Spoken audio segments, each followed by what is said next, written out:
So I've pretty much already resigned myself to the reality that I'm going to have to do a separate video about this that specifically deals with the spoilerish elements of the movie, because honestly it's nearly impossible to actually describe just the basic plot of this movie without delving into spoiler territory, because it's a Christopher Nolan film and that's how he likes his movies to be. It's hard to discuss things without spoiling the experience for others. So let's just get started and have some fun.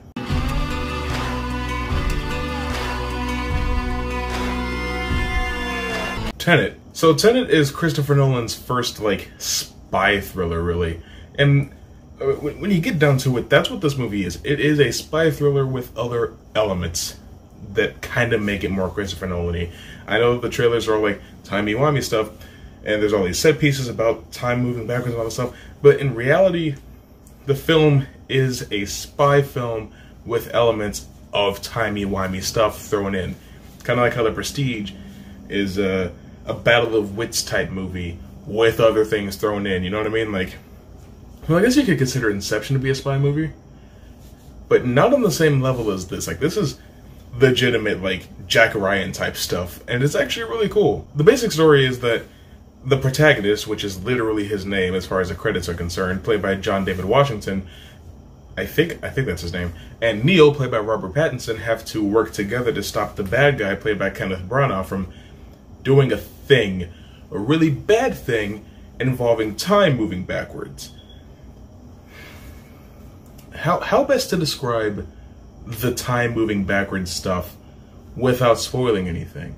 That's the real question here. I mean, you already know from the trailers and the marketing material that that things in the movie move backwards through time, so I should at least give you the rundown as to how that works.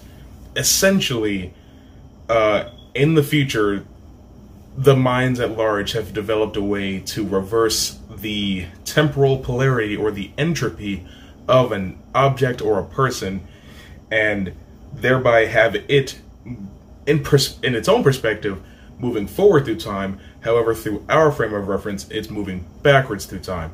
So it's kind of on this set course of eventuality until the moment where it begins to move backwards through time.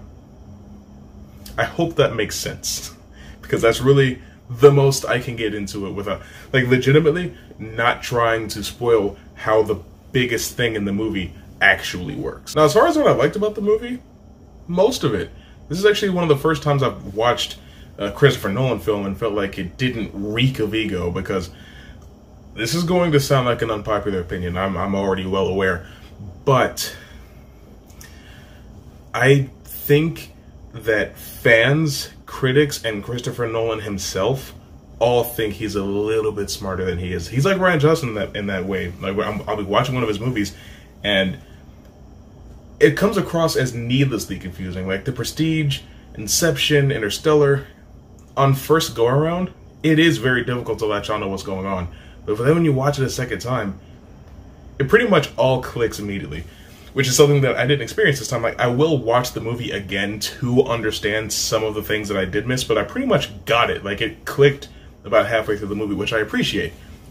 I'm not saying Christopher Nolan is not a brilliant filmmaker, but I am saying that he seems to think he's smarter than he actually is, and rather than creating a narrative where things unfold in a way where you can figure it out for yourself, it's like he's intentionally withholding important information from you to keep you from figuring things out until he wants you to, at which point it will all be spelled out. That's one thing I will say about this movie. This movie has exposition up the ass. At least half of the movie is just talking about how things work, what's going on, who's responsible for what, and why things are happening the way they are. And with a premise as strange and unconventional as the one that I just described to you, for a movie like this, stuff like that is important. It's damn near necessary. You will lose your audience if they don't have at least a grasp of what's going on. But at the same time, if you spend the entire time just talking about things, just explaining things, it won't work. But at the same time, you can't trust an audience to their own devices to just figure all of this stuff out. because you didn't give them enough pieces to figure it out. At least, not right away. Like I said, I did get it. I did legitimately start understanding, but it took a while. There would also be times where, like, I legitimately could not hear the actors. Like, you know how you'll be watching Dunkirk, don't understand what anybody's saying, watch The Dark Knight, and Bane's like, "It doesn't matter who we are. What matters is our plan." My hand still smells like coconut oil. Don't ask any questions about that. But that happens a lot in this movie in particular. Well, I can't talk about that. But a lot of characters end up wearing, like, oxygen masks so that they can breathe, obviously. And during those moments, you can't hear a damn thing people are saying. And sometimes the score, which is composed by Ludwig Göransson, the same guy that scored Black Panther, great score. I thought it was going to be Hans Zimmer because, you know, Hans Zimmer and Christopher Nolan are tight like that. But he was actually busy doing Dune. So, I'll be excited to hear the soundtrack to that movie. But I got distracted. Right. The score will be so loud and groovy and bumpy that you still just can't hear what the characters are saying. And I'm like, who mixed this? Nolan? Did Nolan mix this himself? Because I don't know what the hell is going on. I know it probably doesn't sound like I actually enjoyed the movie because of all the exposition and, you know, like the withholding of information and stuff like that. The same type of thing that I got on Knives Out about. But I was able to enjoy much more of Tenet than I did Knives Out because there was still more going on to enjoy. Like, the entire enjoyment of the movie does not hinge on your understanding of time inversion, or as they call it in the movie. It hinges on you being able to understand what the characters are doing. And overall, you get that sense pretty well. And another thing is that the movie does move pretty quickly. Like, once the plot starts, it's going. It's off. And it doesn't really ever slow down. That is not a problem. This is a case where that's actually very well executed. A counterexample, Fantastic Beasts and the Crimes of Grindelwald. That movie moves so fast and so much happens in it that the entirety of that film feels virtually meaningless. So it's very important to strike a balance between the movie moving quickly and your audience actually being able to keep up. And I know that Nolan has a reputation in Hollywood where you don't keep up. You can't keep up. There's actually a line in the movie that says, "Don't try to understand," which is kind of funny. But this isn't really the best example of that. Like, if you want to be legitimately confused while you're watching something, The Prestige is the way to go, honestly.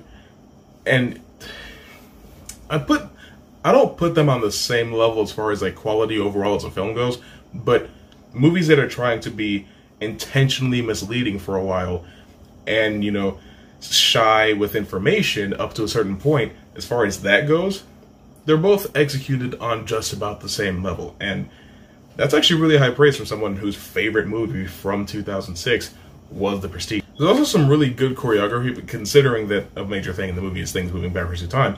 Everything had to be choreographed really carefully, especially fight sequences, and I will give the movie credit for that, or for this rather. That is really well executed in the film. It's pretty seamless. So, I mean, through it all, well, good special effects are a given with a Christopher Nolan film. Warner gives him so much money. But great visuals, great score, really good performances. I'm pretty much sold on Robert Pattinson as Batman now, and John David Washington as the Green Lantern, if that ever ends up happening. You can kind of keep up for a while. I don't want to sound like a pretentious movie critic, but I have consumed many stories about time travel. I have written plenty of my own stories about time travel. I have studied time travel paradoxes for a long time. I understood it. That does not necessarily mean that everybody who watches it will get it partway through the movie on their first viewing. In fact, the person that I saw it with, when the movie was over, said that he did not understand what had happened. That is typically the effect that Christopher Nolan goes for. It just didn't work on me. So because of that, I can actually rate this movie higher than most critics would, because they don't like being intentionally confused by a movie. Does that make sense? But with all that being considered, like I said, I really enjoyed this movie, and because I understood it, I can say retroactively that I enjoyed it even more than I would have had I not understood what was going on. It follows its own rules really well. Everything that is mentioned in the movie comes full circle somehow, eventually. It's all really good, really well-crafted stuff. Kino cinema. Tenet is halfway between worth the price of admission and worth buying on Blu-ray.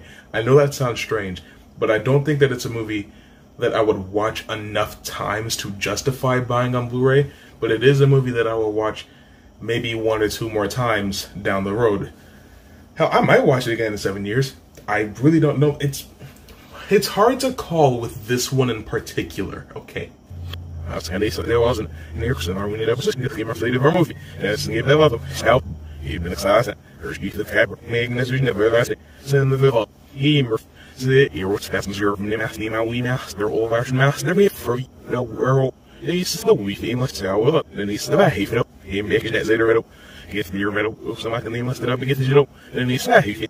We visit the no Willie, no, and that's it, and they gave him base attacks, and he's ready to stay. What? There's no weird. There's no here. There's no weird. He's no wish that the woman is in a hell and not. He'll come there. Then he see that. That's the